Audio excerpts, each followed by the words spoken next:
Neymar Robinho junior দ্বন্দ্ব সত্য নাকি গুজব? নেইমারের সাথে রবিনহোর ছেলের দ্বন্দ্ব এখন আর রিউমার নয়, বরং এটা এখন সত্যি রূপেই প্রকাশ পেয়েছে। ফেব্রিজিও রোমানো এই ব্যাপারে পোস্ট করে জানিয়ে দিয়েছে।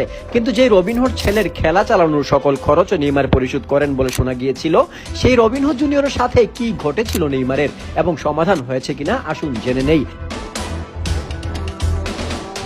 খবর হলো এমন, সান্তোসের ট্রেনিং সেশনে নেইমার ও রবিনহোর ছেলে রবসন জুনিয়রের মধ্যে ঝামেলা হয়েছে। ট্রেনিং এ রবসন নেইমারকে ড্রিবল করলে নেইমার নিজে অসম্মানিত বোধ করেন। নেইমার রবসনকে সংযত হতে বলার পর দুজনের মধ্যে তর্ক শুরু হয়, যা ধাক্কা ধাক্কিতে রূপ নেয়। নেইমার রবসনকে ধাক্কা দিলে রবসন মাটিতে পড়ে যায়। শোনা যাচ্ছে নেইমার নাকি রবসনকে থাপ্পড়ও মেরেছেন।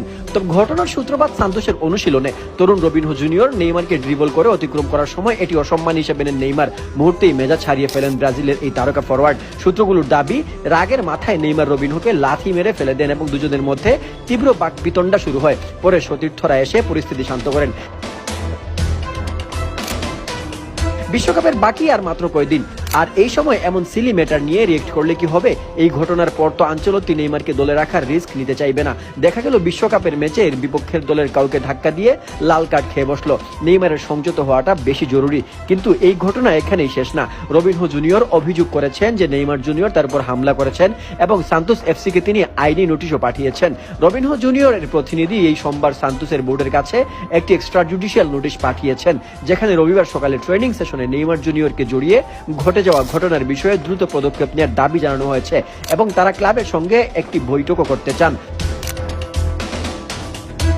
যেখানে চুক্তি বাতিলের বিষয়টি আলোচনা করা হবে। একই সঙ্গে তারা নেইমারের বিরুদ্ধে নিম্নোক্ত অভিযোগ এনেছেন: অপমানজনক গালি দেয়া, তাকে ফেলে দেওয়ার চেষ্টা করা বা ট্রিপ করা, মুখে সহিংসভাবে থাপ্পড় মারা।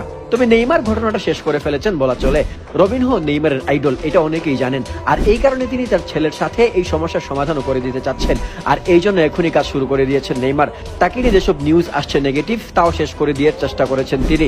প্যারাগুয়েতে পৌঁছেই সান্তোসের টিম হোটেল রবিনহো জুনিয়র এবং গাবিগোলকে নিয়ে ডিনার করেছেন নেইমার জুনিয়র। নেইমার এবং রবিনহো জুনিয়রের ঝামেলা এখানেই শেষ। নেইমার নিজে রবিনহো জুনিয়রের পরিবারের সাথে কথা বলেছেন এবং দুঃখ প্রকাশ করেছেন। যেখানে নেইমার নিজে দুঃখ প্রকাশ করে, সেখানে ঝামেলা থাকার কোনো মানেই হয় না। মিডিয়ার কাজই হলো তিলকে তাল বাড়ানো। ব্রাজিলের মিডিয়া আরো বেশি করে এগুলো। রেকুলেতার বিপক্ষে খেলতে গিয়ে প্যারাগুয়েতে গিয়েছে সান্তোস। সেখানে সান্তোসের টিম হোটেলে রবিনহো এবং গাবিগুলকে নিয়ে একসাথে ডিনার করেছেন নেইমার জুনিয়র। তাদের মধ্যে এখন আর কোনো ঝামেলা নেই বলেই জানিয়েছে সান্তোস টিম। তবে ব্রাজিলের বিভিন্ন মিডিয়ায় এখনো নেইমারের নামে বেশ গুজব ছড়ানো হচ্ছে। নেইমারের টিম থেকে এসব ব্যাপারে বিশ্বাস না করার কথা বলা হয়েছে।